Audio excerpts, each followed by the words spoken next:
Hello everyone, so how to crush Chess Master with Queen's Gambit? It's not the show, it's just a game.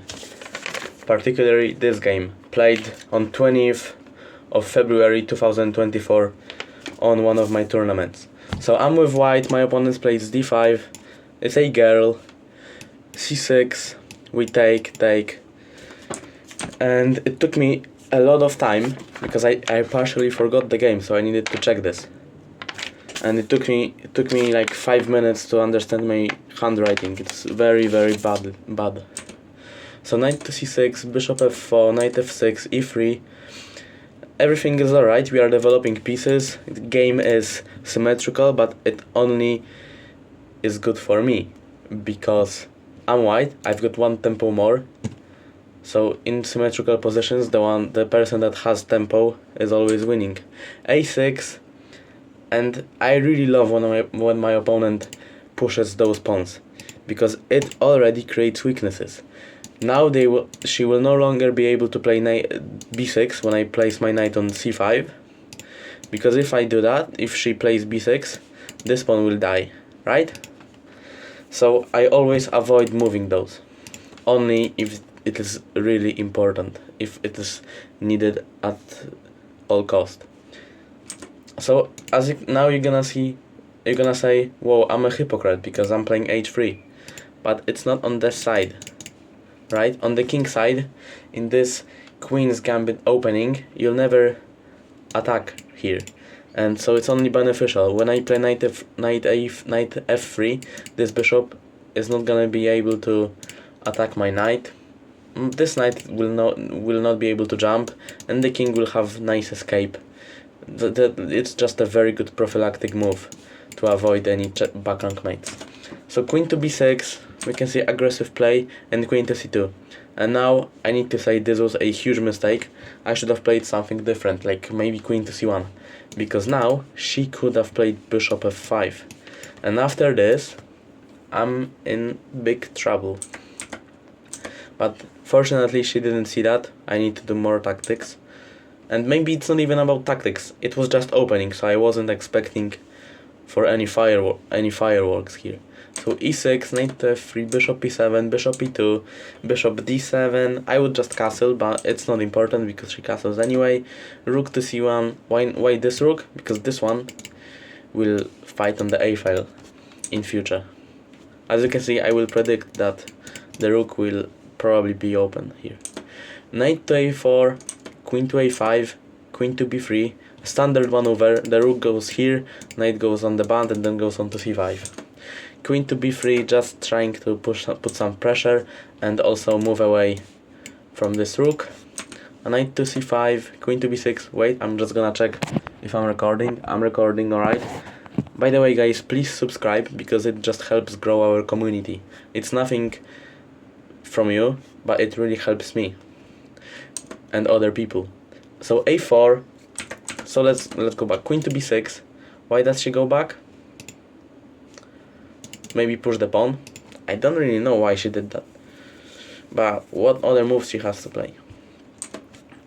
Maybe bishop to e8 was a great idea, just to avoid trading the bishop. Queen to b6, pawn to a4, knight to a5. As you can see, she's doing the same thing, but now she doesn't expect that I go to b4.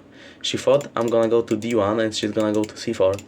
But I just played queen to b4, and and look, after knight to c6, I can take there. What? Your queen is attacked? Yeah, but if she takes there, I take there. And I'm eventually a piece up. So that's a bit of tactics here. We just traded, this bishop is defended, I need to move away. Why am I going to e1 instead of d2? Because I want to support those rooks. I want to be able to go here or here. And d2 is just more exposed to knight attacks on e4 and c4. So knight to b4, just random move, probably just trading the rooks. I trade. Hello. Okay, rook to c1, yeah, everything is alright. I thought I'm gonna trade first. So rook to c6, because she wants to trade the rooks on her terms, which is placing the queen there. So that's why I'm not trading, I'm just playing AB, and obviously I want to trade the rooks and place my queen on an open file. What would you do in this situation? You'd probably just trade the rooks, but you cannot just do the simplest things. You've gotta try to force your opponent to do something. So I play queen to f1, attacking this weakness. As I told you, pushing those pawns is always a weakness.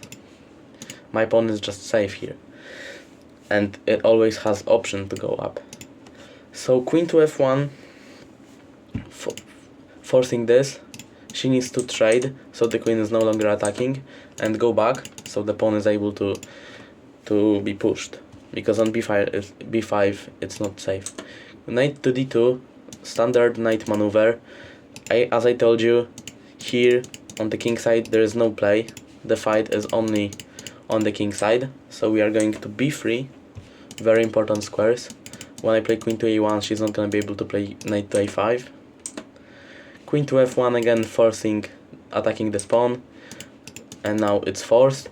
And understand this, that is what I want to do, because now when we trade everything, this king will easily be able to capture this pawn. Queen to a1, bishop b5, as you can see, attacking those knights. So she trades, and the knights are in huge trouble. This is attacked by this one, and this is attacked by this one, and I can't win material yet, because if I take there, she will take there. But I'm the one controlling the situation. Like, she cannot move the knights. But I just trade, because now again this bishop is closing the knight, and my plan was to trade and take this pawn.